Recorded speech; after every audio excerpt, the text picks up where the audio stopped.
बंधु धर्मज्ञान TV YouTube channel परिवार को आपण मान को स्वागत। संसार मध्य निज संतान शिक्षा क्षेत्र दिग को आग को बढ़ावा एवं निज संतान किपरि उत्तम शिक्षा लाभ करिबो सेतिपई प्रायतः प्रत्येक अभिभावक पितामाता चिंतित थांती। निज संतान शिक्षा क्षेत्र रे आग को जीवा देखी अनेक पितामाता आत्मसंतोष लाभ करिथांती। आमे संतान तैयारी करिचे सेमानकर भविष्य जदि शिक्षा क्षेत्र को नहीं उज्जवल हुए बा सेमाने भल पाठ पढ़ी जदि उच्च शिक्षा लाभ करती तेबे पितामाता को अनेक आनंद मिलता है। किंतु अनेक क्षेत्र रे देखा जाए दर्शक बंधु जे संतान मानकर स्मरण शक्तिर कम जोगु संतान शिक्षा क्षेत्र रे निम्नगामी होछि। जो समय रे आपण संतान शिक्षा क्षेत्र रे ऊर्ध्वगामी हबार आवश्यकता रहिछि से समय रे आपणकर संतान निम्नगामी होछि। स्मरण शक्ति अभाव आपणकर संतान सठिक भाव रे निज शिक्षा स्थान रे ग्रोथ करि पारु नाही। प्रयास करुछि पाठ पढ़ुछि समय दउछि किंतु पिलार स्मरण शक्ति कम थिबारु पिला शिक्षा क्षेत्र रे आगको बढ़ी पारु नाही। से समय रे आपण कोन उपाय करिवे जो उपाय करिबा द्वारा आपणक संतानटी शिक्षा क्षेत्र रे आगको बढ़ी पारिबो। दर्शक बंधु ज्योतिष शास्त्र रे शिक्षा एजुकेशन सेक्टर रो लॉर्ड जुपिटर एंड मर्कुरी बेसी डिपेंड करे शिक्षा क्षेत्र रे जन्मजातक रे बुध ग्रहंकर अवस्थिति। आपणक पिलार जन्मजातक रे बुधंकर उपस्थिति प्रथम विचार योग्य जे कौन पाई आपणक पिलाटी शिक्षा क्षेत्र रे कमजोर रहुछि ताहा पिलार जन्मकुंडली रे अवस्थिति बृहस्पति बुध एवं चंद्रंक उपस्थित जानिबा एवं तत्सहित पिलार वर्तमान समय दशानाथ अंतर्दशानाथ एवं प्रत्यांतर दशा रो स्वामी ग्रह विचार योग्य।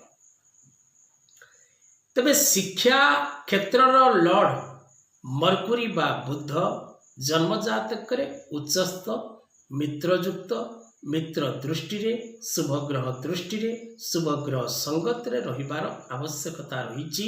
यदि बुध उत्तम स्थान रे थांती तेबे आपनक पिला शिक्षा क्षेत्र रे आगु बढ़ी थाए।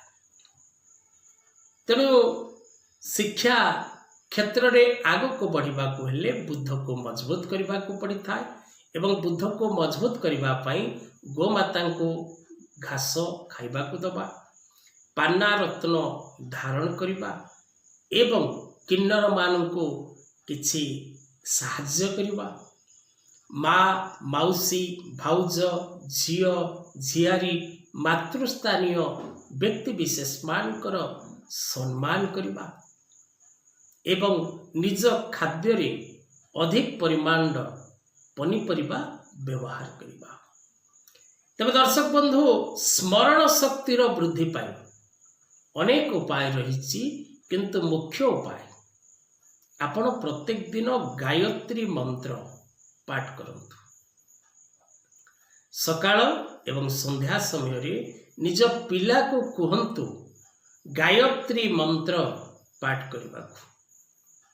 एवं द्वितीय उपायटी दर्शक बंधु पिला जदि प्रत्येक दिन एही जो मंत्रटी आपणक निकट रे प्रकाश करा जीवो आपणकर पिला जदि प्रत्येक दिन ए मंत्र को 108 थर पाठ करे बा 27 थर सकाळ एवं संध्या समय रे 27 थर पाठ करे तेबे आपणक पिलार मेमोरी ग्रोथ हवा निश्चित। मंत्रटी होछि दर्शक बंधु ओम क्रीं क्रीं क्रीं ओम क्रीं क्रीं क्रीं ए मंत्र को सकाळे 27 थर एवं संध्या समय 27 थर पाठ करिवार आवश्यकता रही। पिला निजे पाठ करिवो।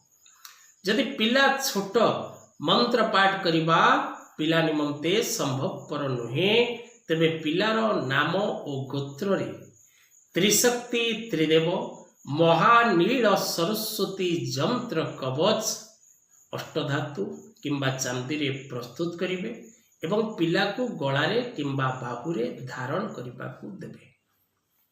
देखिए दर्शक बंधु, आपण पिला निश्चित भाव रे शिक्षा क्षेत्र रे आगु को बढ़िबो, उच्च शिक्षा लाभ करिबो एवं शिक्षा रे उच्च स्थान मध्य प्राप्त करिबो। आजिर कथा वस्तु को एठी रखिबा।